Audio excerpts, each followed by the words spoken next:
So the cecum is the first part of the large intestines,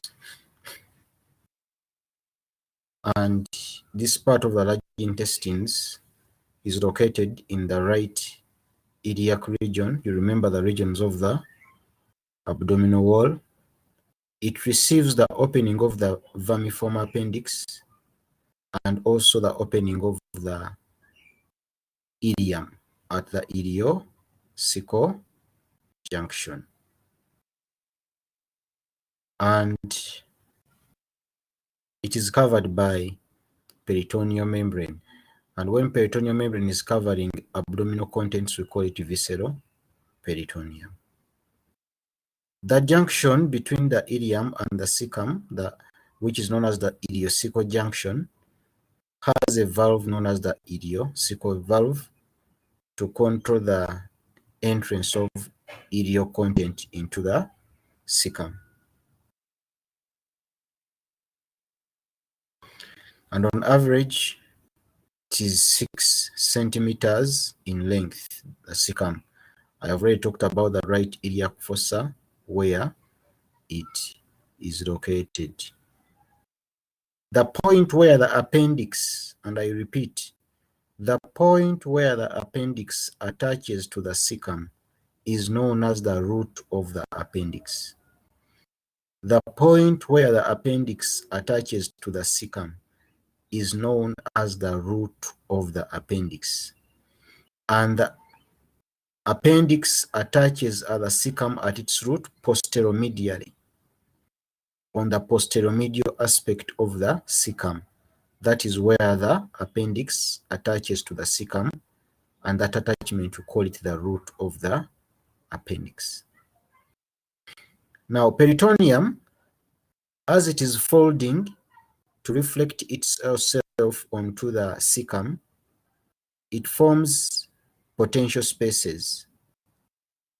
Those potential spaces, whenever we say it a potential space is a space which can accumulate with the pathological content. Pathological fluid can accumulate there. An abnormal structure can herniate there. So it's a potential space. It can contain tissue or fluid. So when peritoneum is reflecting itself onto the cecum, it creates potential spaces known as recesses. There is what we call the superior iliocecal recess. It is above the point where the ileum joins the cecum. That's why we call it superior iliocecal. Then there's what we call the inferior iliocecal recess below the junction between the ileum and the cecum. And then the retrocecal recess. Retro means posterior. So there's a space posterior, a space inferior to the iliocecal junction, and a space superior to the iliocecal junction, which are produced as a result of peritoneum reflecting itself onto the cecum and their potential spaces. So this bullet is talking about the length, the region of the abdominal wall where it is located, the root and where it is attached, and the peritoneal folds creating potential spaces known as recesses. Now, we saw that the muscula propria of the GIT contains the inner circular muscles and the outer longitudinal muscles. Now, when it comes to the colon, the parts of the large intestines known as the colon, we have the ascending colon, transverse colon, descending colon, and sigmoid colon. When it comes to those parts of the large intestines, of course, including the cecum, when it comes to those parts of the large intestines, longitudinal muscles do not surround the entire wall. Longitudinal muscles do not surround the entire wall of the colon. But those longitudinal muscles group themselves into 3 bundles only. So whenever you're moving around the entire wall, of the large intestines, the colon plus the cecum, you're going to find the longitudinal muscles in only 3 positions. And in those 3 positions, the longitudinal muscles will form bundles. So those bundles of longitudinal muscles along the colon and the cecum are known as the tinea coli. So when you look at the word tinea coli, this is just the 3 bundles of longitudinal muscles which are located within the wall of the large intestines. The meaning of this is that whereas in the small intestines, the longitudinal muscle layer surrounds the entire wall, in the large intestines, that's the colon and the cecum, it is only found in 3 regions, forming bundles known as tinea coli. And the circular muscle layer for it continues surrounding the entire wall.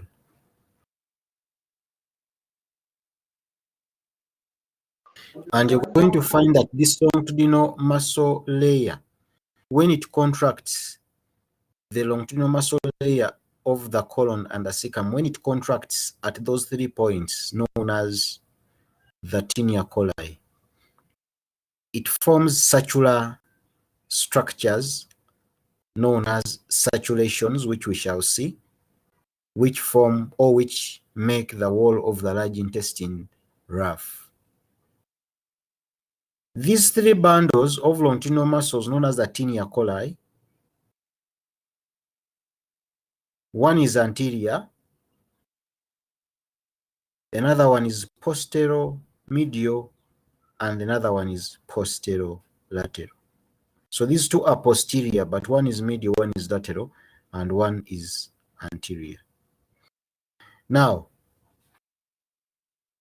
when it comes to the appendix does not have the tinea coli because these 3 bundles of tinea coli, when they reach the appendix, and this is very important, the 3 bundles of tinea coli located in the cecum and the colon, that's the anterior, the posteromedial and the posterolateral, when they reach the root of the appendix, remember I have already defined the root of the appendix.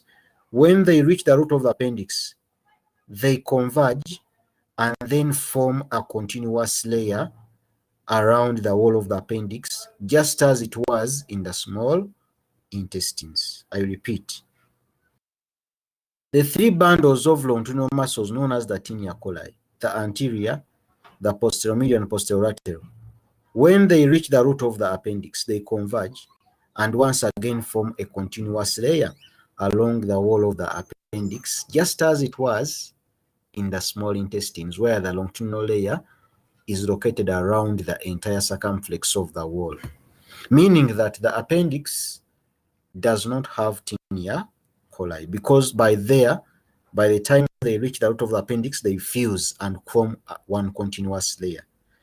This similar event occurs when the tinea coli reach the rectum. When the tinea coli reach the rectum, they also converge and then once again form a continuous layer, meaning that the tinea coli also, that the rectum also does not have tinea coli. I talked about the ileocecal valve, which guards the entrance of the ileum into the cecum and controls entrance of content from the ileum to the cecum.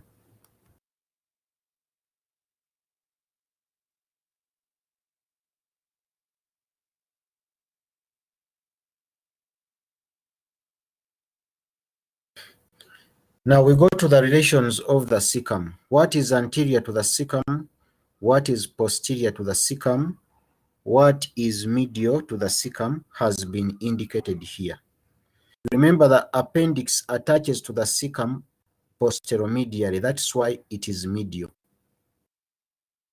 Posterior to the cecum, there are these muscles of the abdominal wall. You remember when we talk about the muscles of the abdominal wall, on the posterior aspect, we talked about psoas muscle and iliacus muscle.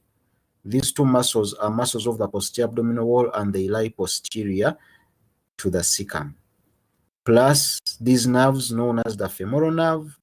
This femoral nerve, we shall look at it next semester when we're looking at the muscles of the lower limb, and the laterocutaneous nerve of the thigh. Cutaneous means skin. Thigh, you know where it is.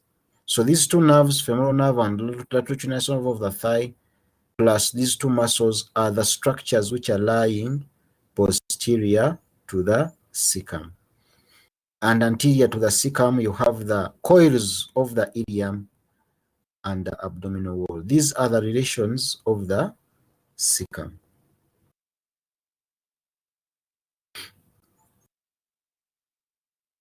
The blood supply of the caecum, we shall look at its illustrations. There are two blood vessels. There is what we call the anterior caecal artery and the posterior caecal artery. These two are the blood vessels that supply the caecum. Anterior caecal artery, posterior caecal artery. Meaning that one supplies anterior surface of the caecum, the other one supplies the posterior surface of the caecum. They are branches of an artery known as the iliocecal artery, because this iliocecal artery supplies branches to the ileum and the caecum. That's why they call it the iliocecal artery. So the anterior and posterior caecal arteries are branches of the iliocecal artery. This iliocecal artery, in turn, is a branch of the superior mesenteric artery. And the superior mesenteric artery, in turn, is a branch of the abdominal aorta. The veins take up the same names, have the anterior caecal vein and the posterior caecal vein, which drain into the iliocecal vein, and the iliocecal vein drain into the superior mesenteric vein. You remember that the superior mesenteric vein will confluence with the splenic vein at the portal confluence to form the portal vein. So anterior and posterior caecal veins, which drain into the superior mesenteric vein by the iliocecal vein. The caecum is made up of smooth muscle. That's why it's supplied by the parasympathetics through the vagus nerve and the sympathetics through the sympathetic trunk. And last time I said that lymphatics are studied because disease can spread through lymphatics. And these lymphatics always move along the arteries. Where the arteries branch from, that is where the lymphatics are going to go, because they are moving along the arteries. So if the blood supply to the caecum is coming from the superior mesenteric, because you remember superior mesenteric giving off the iliocecal and the iliocecal giving off the anterior and posterior caecal. So the lymph is going to go up until it reaches the superior mesenteric nodes. Those are the nodes moving along the superior mesenteric artery. And because the superior mesenteric artery is coming from the aorta, lymph will continue up and drain into the nodes of the aorta, known as the aortic nodes. So we are having our ileum there, forming a junction with the caecum, the iliocecal junction. And here we are seeing the iliocolic artery, or they can call it the iliocecal artery, giving off branches, anterior branch and posterior branches. We shall see them very clearly when we come to the appendix. These branches are the two anterior and posterior caecal arteries going to supply the caecum. And they are coming from the iliocecal or iliocolic artery. That is the entrance of the ileum into the caecum, and is guarded by the iliocecal valve. And below, about 2 centimeters below, we have the opening of the appendix into the caecum. So the caecum receives both the opening of the ileum and the opening of the appendix, which are approximately 2 centimeters apart. They are approximately 2 centimeters apart.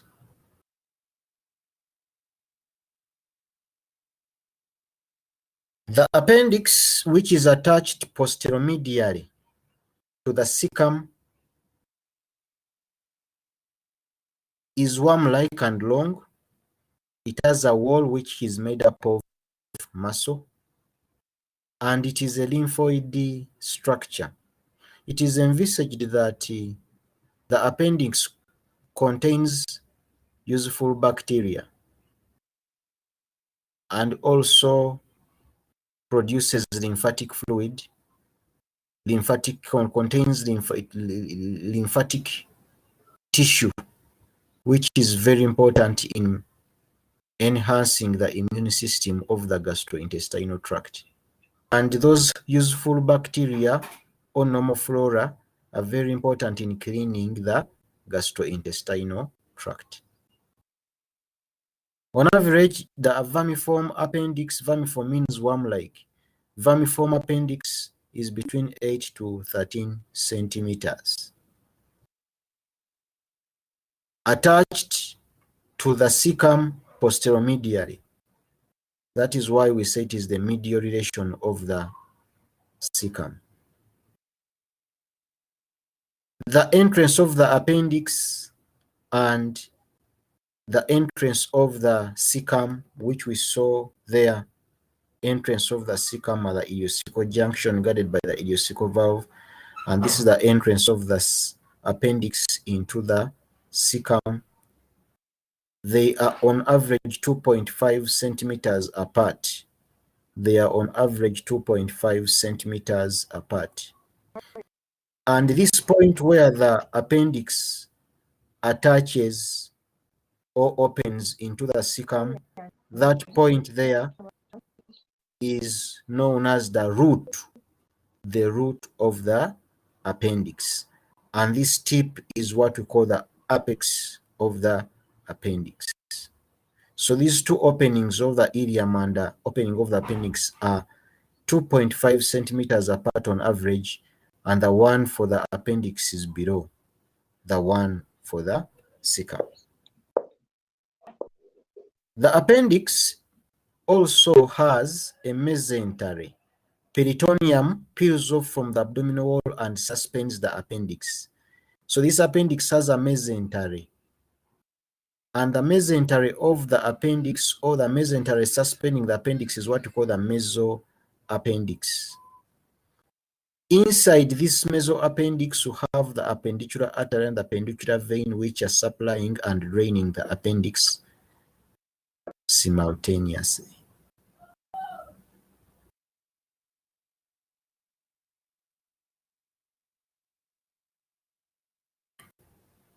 So here we are seeing our appendix, and we are seeing this mesentery peeling off from the ileum to suspend it, and this mesentery is known as the mesoappendix. And it contains the artery known as the appendicular artery on its way to supply it. Here we are seeing one of the tinea coli converging at the root of the appendix. The others are posterior, posteromedial and posterolateral. They also converge there, and then they become continuous again throughout the wall of the appendix. So this is showing us how peritoneum reflects itself onto the caecum and the appendix. The space there is known as the superior ileocecal recess. The space below there is known as the inferior ileocecal recess. These are the potential spaces I talked about.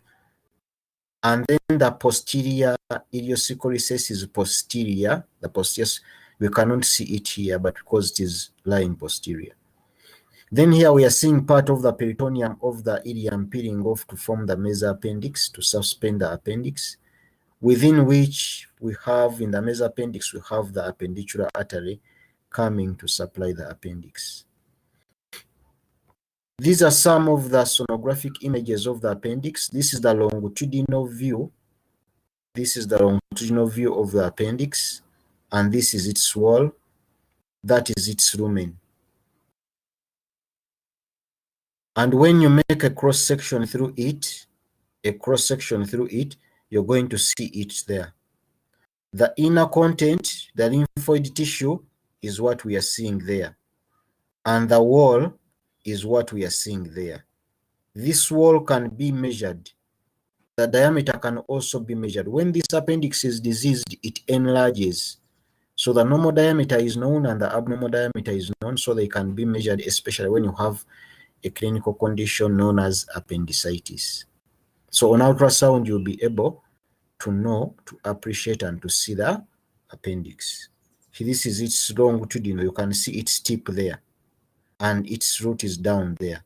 And then when you make a cross section, this is its cross section, the wall and the inside, and it can be measured to identify its diameter. And I say that when it is damaged or inflamed, it enlarges and its diameter widens. They will show you the normal diameter and the abnormal diameters, which can indicate disease of the appendix on ultrasound imaging. Like the cecum, the appendix is located in the right iliac fossa.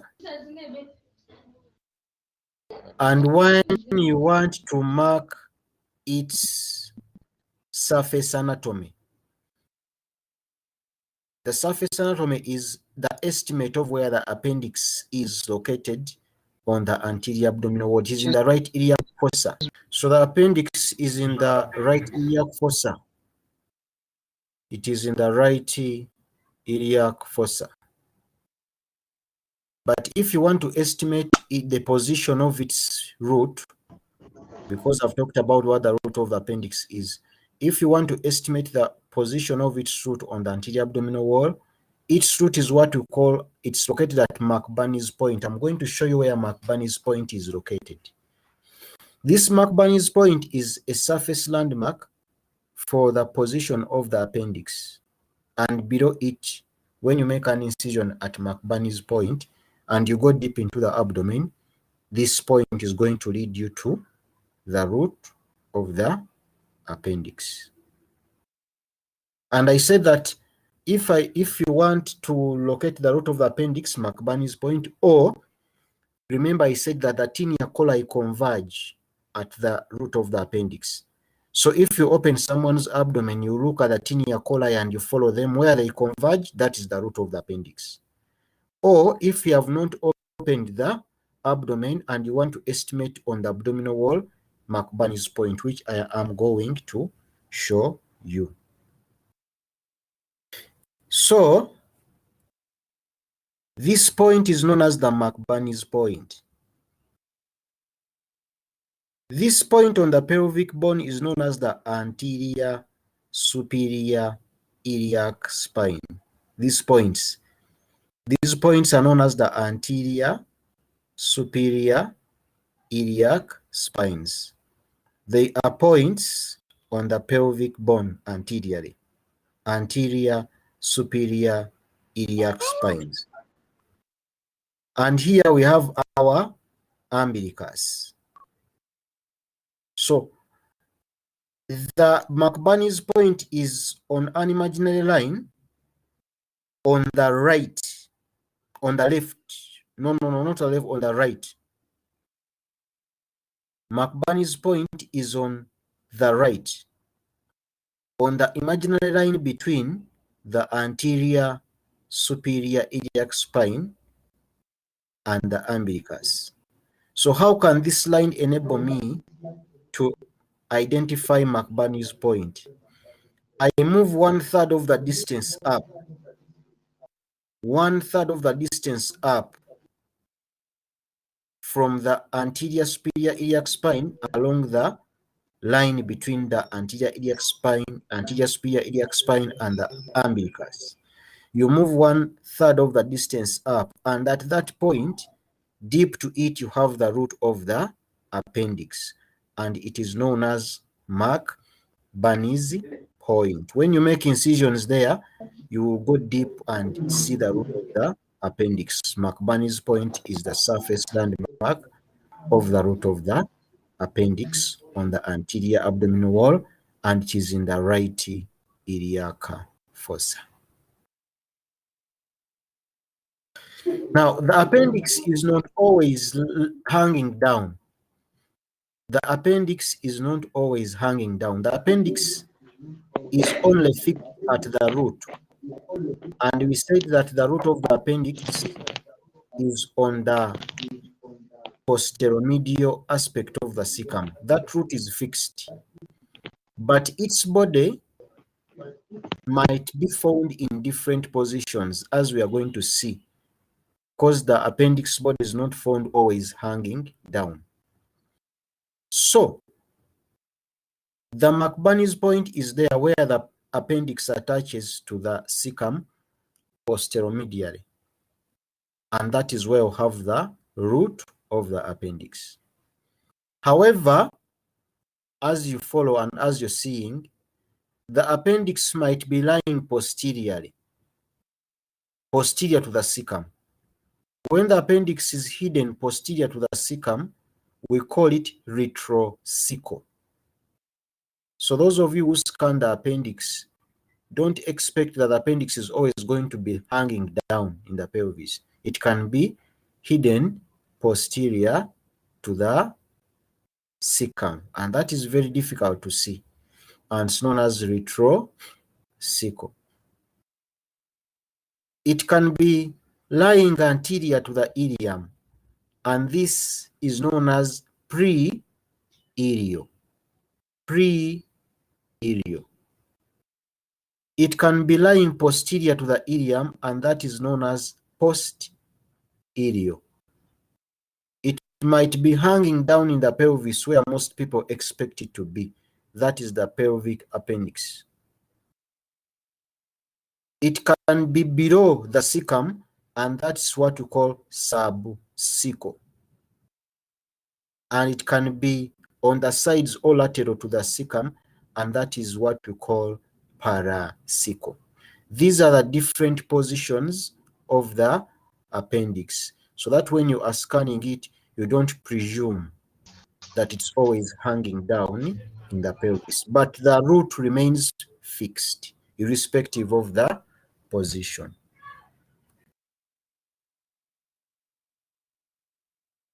The appendicular artery is the principal artery which supplies the appendix. This artery is very, very important, because if it is blocked, blood supply to the appendix is going to be cut off, and the appendix is going to begin breaking down, leading to a painful and emergency situation known as appendicitis. This artery must supply the appendix with blood. If it is blocked, the appendix is going to die off, and it's usually painful, and I will tell you how that pain comes about. So this appendicular artery is the one which moves through the mesoappendix that we saw. It is a branch of the ileocholic artery, and the ileocholic artery is a branch of the superior mesenteric artery. The vein is the appendicular vein, which drains into the ileocholic vein, and the ileocholic vein is going to drain into the superior mesenteric vein. For the lymphatics, they always move along the arteries, and they move up to where the artery is coming from, and they are going to join other lymphatics.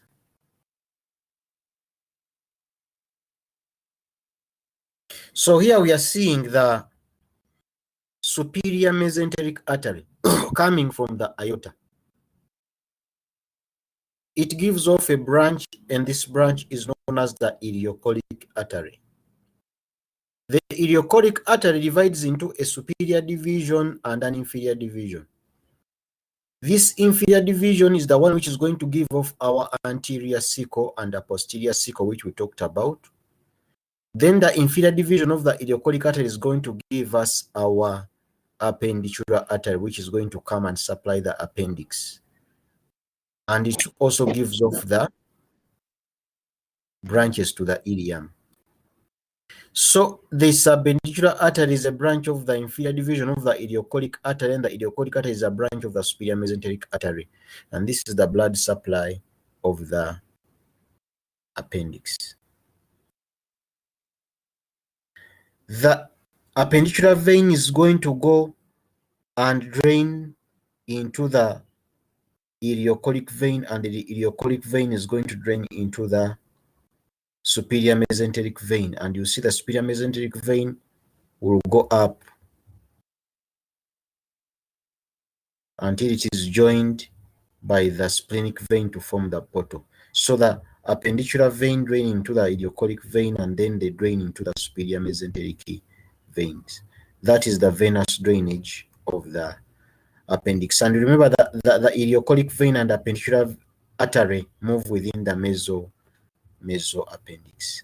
And now when they are operating, when they are going to surgically remove the appendix, they first get these blood vessels and ligate them. To ligate is to cut and tie, so that they do not just make incisions and blood will pour out into the peritoneal cavity.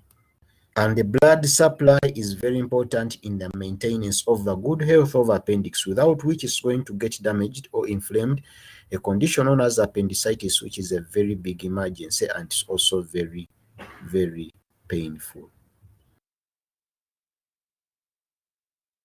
This appendix nerve supply is very important, and I want us to appreciate this very, very importantly. It has smooth muscle, so it must be supplied by sympathetics from the sympathetic trunk and parasympathetics from the vagus nerve. That is because it has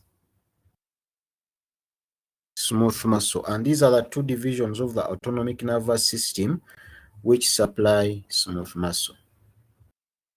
However, the sympathetics are coming from T10 segment of the spinal cord. Now, this is very important. The sympathetics are coming from T10 segment of the spinal cord.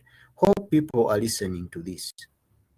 The sympathetics are coming from T10 segment of the spinal cord. Now, T10 segment of the spinal cord, also, that is where the skin around the umbilicus gets its supply from.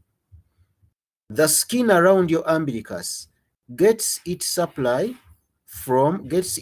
supply from T10 segment of the spinal cord. That is the skin around your umbilicus. When you touch your umbilicus and you get those sensations, they are coming from T10 segment of the spinal cord. At the same time, the sensory supply, or the supply to the sympathetic supply to the appendix, is also coming from T10 segment of the spinal cord. Now, remember one thing, that the autonomic nervous system is not sensitive to pain, but skin is sensitive to pain. So when the appendix is inflamed or damaged, when the appendix is damaged, those impulses of damage or stretch are taken to T10 segment of the spinal cord. And then they are picked by the sensory nerves going to the skin over the umbilicus. And when those impulses reach the skin of the umbilicus, you sense them as pain. That is why if you have appendicitis, inflammation of the appendix, you're going to sense pain around the skin of the umbilicus. Why is that pain coming to the skin around the umbilicus? The pain is coming from the appendix and it's going to T10 segment of the spinal cord. And then sensory nerves to skin are going to pick it from T10 segments of the spinal cord and take them to the skin around the umbilicus, because it is also supplied by T10 segment of the spinal cord. And because skin is sensitive to pain, you will sense those impulses coming from the umbilicus as pain. So when you have damage to the appendix, pain begins at the umbilicus, because the umbilicus shares the spinal cord segment with the appendix. And then it will move towards the right iliac fossa, but it will originate at the umbilicus. And that is how pain of appendicitis originates from, and that is the reason why. And I will show you an illustration to prove it. So here we are seeing the spinal cord, And this segment of the spinal cord is T10. The sympathetics of the appendix are coming from T10 and they are going to the appendix. But skin over the umbilicus is also supplied by T10, meaning that T10 segment of the spinal cord supplies both the appendix and the skin around the umbilicus. So when the appendix is damaged, the stretch impulses, because when the appendix is being inflamed, it enlarges, it stretches. Those impulses are picked and taken by sympathetic nerves towards the T10 segment of the spinal cord. And then these sensory nerves, which are coming from the same segment, are going to pick them and they are going to transmit them around there, and they are going to be sensed as pain. So the pain is, the damage is there, but the pain is taken to the skin around the umbilicus because they share the spinal cord segment. Why are we sensing the pain at the skin over the umbilicus, not in the appendix? Because the appendix is not sensitive to pain. So the skin, which shares the spinal cord segment, is the one which is going to sense that pain, because skin is sensitive to pain. And pain around there is going to indicate that maybe there is a problem with the appendix. It begins from there and then moves to the right iliac fossa, and it is so much. Why does it move to the right iliac fossa? Because the appendix is going to also spread the inflammation to the peritoneum there, but it originates from the umbilicus for the reasons that I have given you. So appendicitis, inflammation or damage to the appendix, leading to pain in the right iliac region, which is known as acute abdomen, severe abdominal pain in the right iliac region where the appendix is located. When you touch the McBurney's point, when you press the McBurney's point, this person is going to sense a lot of pain. And that is as a result of inflammation of the appendix. Pain originates from the umbilicus and then radiates down to the right iliac region. How does it radiate? Why does it radiate to the right iliac region? Because on the inside of the abdomen, the appendix is also touching the wall of the right iliac fossa. So when it touches the wall of the right iliac fossa, that pain spreads to the right iliac fossa, but it originates from the umbilicus for reasons I've given you. Enlargement of the appendix is going to block its lumen.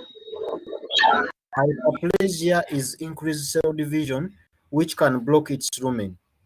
And when the lumen of the appendix is blocked, whatever the appendix was producing is arrested there, and the appendix begins to enlarge and stretch. It can be blocked, its lumen can be blocked by fecal material, and that fecal material can prevent the secretions from the appendix, such that the appendix also continues to swell. So the secretions from the appendix are arrested because of blockage.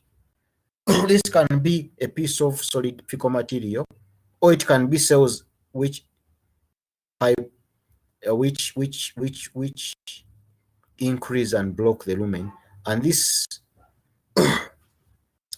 content, the E. coli, is very important bacteria, but they're going to accumulate there.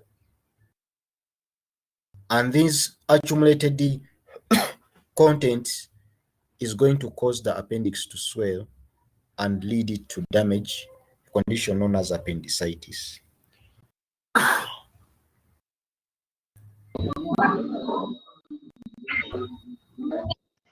A clot of blood may block the artery, and blood supply to the appendix is cut off. And when blood supply to the appendix is cut off, the appendix begins to die. And that can also cause it to weaken and rupture. And when the appendix ruptures, its contents pour into the peritoneal cavity and causes infections there, and that can also be a problem. And I've talked about how the pain of appendicitis is transmitted to the region over the umbilicus and then spreads down to the right iliac region, because the appendix shares the same spinal cord segment T10 of supply like the skin over the umbilicus.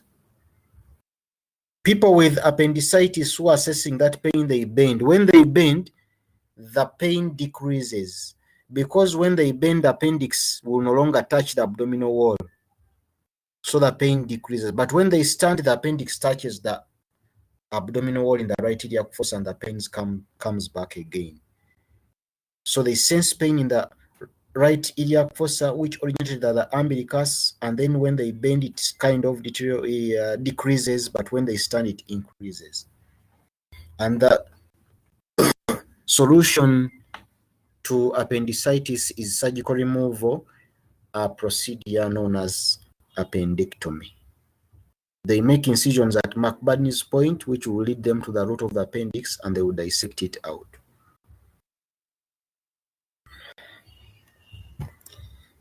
That is our McBurney's point, where they make incisions.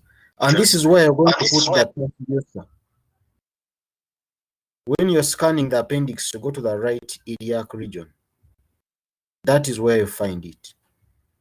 Some people will move along the abdomen, the entire abdomen, looking for the appendix because they do not have the anatomy of the abdominal wall. They don't even know where the appendix is. They're using try and error to look for the appendix. It is in the right iliac region. You begin at McBurney's point and then you begin scanning. It is easy to see when it is hanging down in the pelvic, which we know that the pelvic appendix. But if it is hiding posterior to the cecum, retrocecal, it may be challenging to see. So that is the appendix.